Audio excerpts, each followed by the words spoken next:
Salam, coğrafiya test toplusu birinci hissədə verilmiş situasiya tapşırıqlarının izahına baxırıq. Situasiya 1.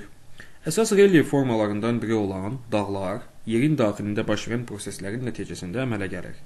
Dağlar mənşəyinə, yaşına və morfoloji quruluşuna görə bir-birindən fərqlənir. Dağlarda tektonik hərəkətlərin intensivliyi onların yaşından müəyyən dərəcədə asılıdır. Sxemdə verilən dağların yaranması eyni prosesin məhsulu olsa da, xarici görünüşünə görə bir-birindən fərqlənir.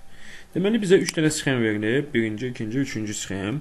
Diqqətlə baxanda görürük ki, birinci sxemdə mövcud dağlar, deməli, cavan dağlardır. Çünki burada diqqətlə baxanda əyilmələr görürük biz. Yəni, əyilib qalxmalar və əyilib enmələr. Yəni, anklinal, anklinallar və sinklinallar. Deməli, bunlar anklinallar və sinklinallar. Deməli, birinci dağ qırışıq cavan dağdır. İkinci dağ diqqətlə baxsaq, həm burada biz anklinal, sinklinalları görürük, həm də qırılmalar var. Deməli, qırılıb enmələri biz qraben, qırılıb qalxmalara horse deyirdik. Əyilib enmələr sinklinal, qalxmalar anklinal.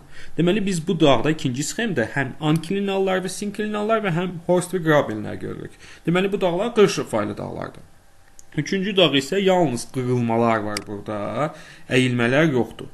Deməli, bu dağlarımız qədim dağlardır. Yaxşı, indi baxaq bizə nə soruşulur. Birinci sxemdə morfoloji quruluşuna görə hansı dağlara aid? Deməli, morfoloji quruluşuna görə dağlar 3 cür olurdu. Qırışıq, qırışıq faylı və faylı dağlar. Birinci dağ gördüyümüz kimi cavan dağdır. Anklinal, sinklinallar var. Deməli, bu dağ bizim üçün qırışıq dağdır.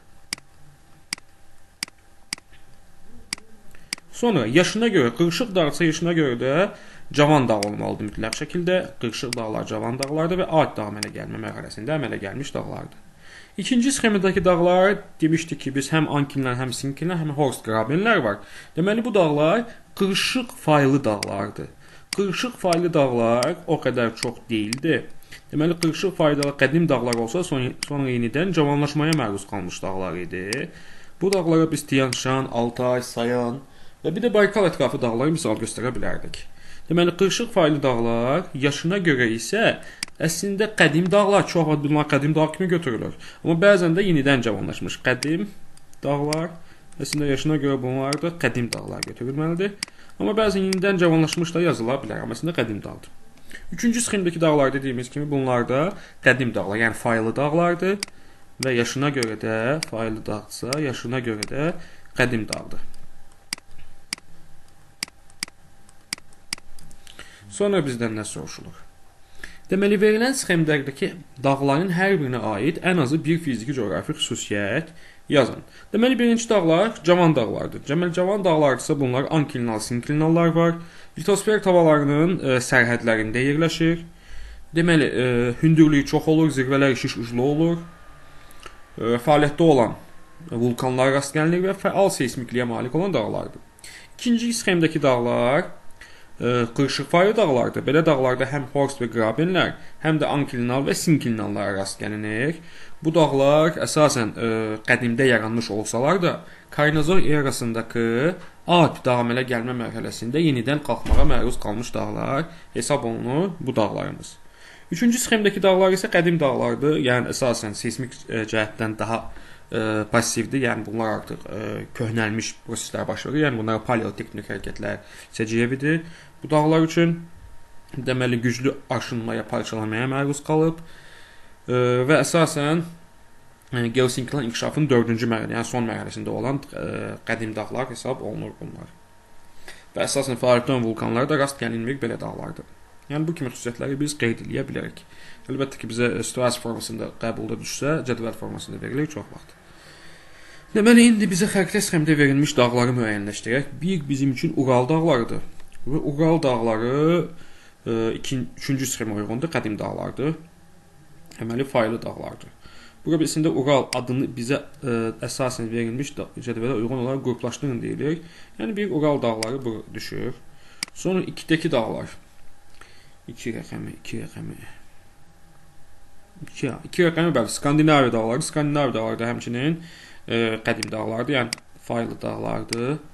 3 rəqəmi ilə bizdə işarə olunmuş dağ Sayan dağlarıdır. Sayan dağları isə yaşına görə Yenidən qədim dağlar, amma yenidən cavanlaşmış dağlardır. Həm Tian Shan 3, 4 Altay, 5 isə Tian Shan dağları. Sayan Altay və Tian Shan dağları. Deməli 3, 4 və 5 hər üçü ikinci sxemə aid olan dağlardır.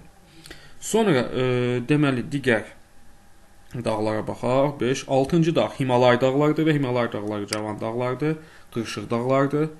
7 rəqəmi ilə bizə işarə olunmuş dağ Böyük su ayrıcı dağları, yenə də qədim dağlardır. Buraya gedir.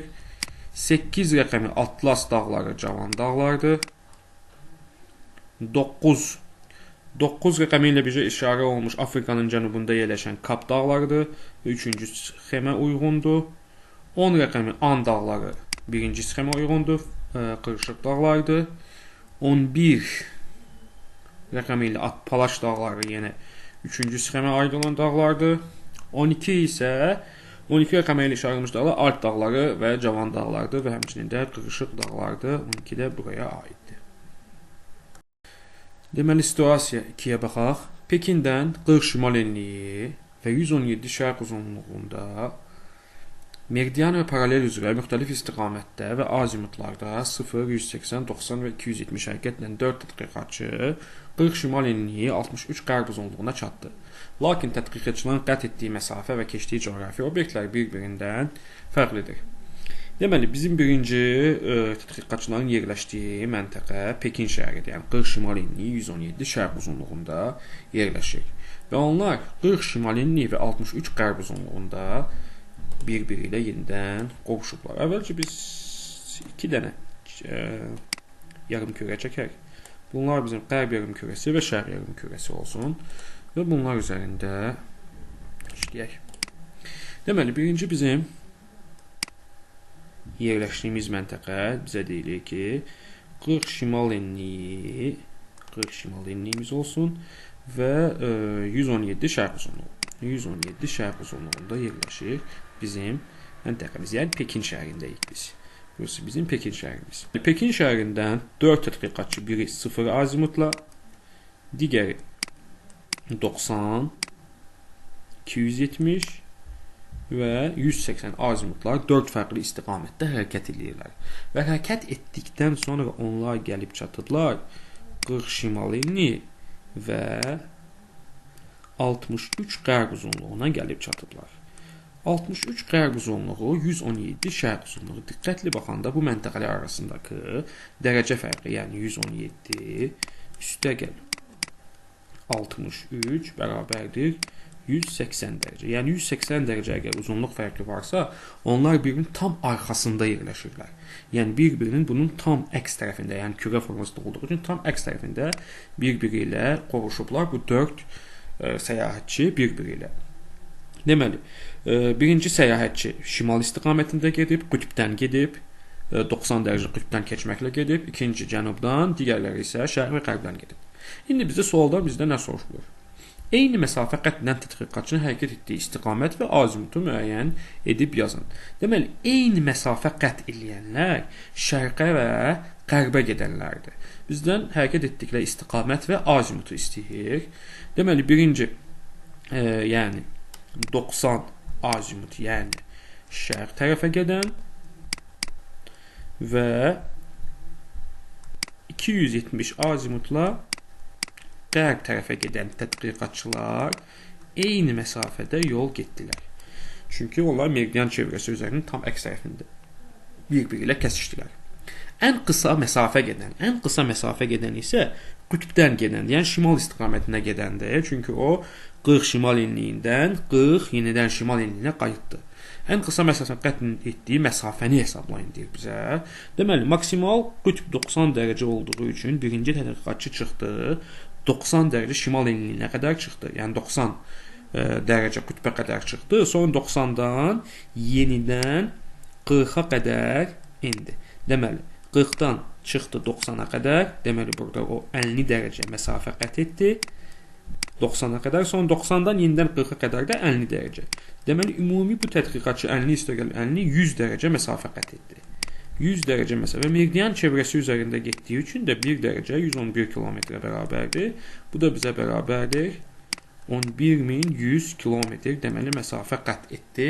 Ən qısa məsafə qət edən səyyah.